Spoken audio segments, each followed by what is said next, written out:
Баршаңызға сәлем, сіздермен бірге Венера. Бүгін сіздерге осындай стручковый фасольдан тіске басар, яғни тез дайын болатын тағам дайындауды көрсетемін. Бірінші фасольдің екі шетін пышақпен кесіп алып, ыстық суға қайнатып, кішкене жұмсартып аламыз. Сосын барып табамызға пиязды салып қуырып аламыз.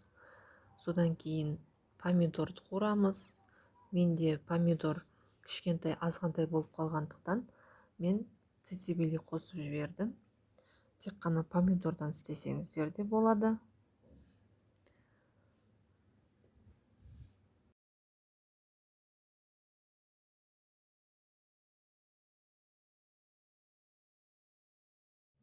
Енді жаңағы алдын ала пісіріп дайындап қойған стручковый фасолімізді жеуге ыңғайлы қылып бөліп кесіп алып, осы томатқа қосып кішкене араластырып аламыз.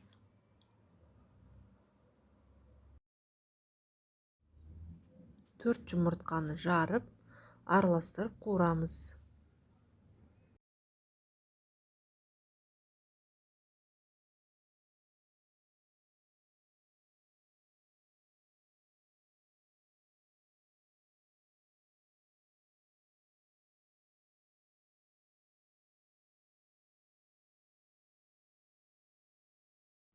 Дәміне қарай тұз, бұрыш салып араластырамыз.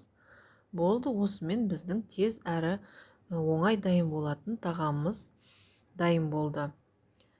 Достар, менімен бірге осы тамақты жасап көріңіздер.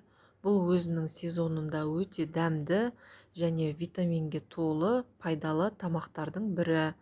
Нан батырып жесеңіздер өте дәмді болады. Менің арнама тіркеліп лайк басып кетіңіздер.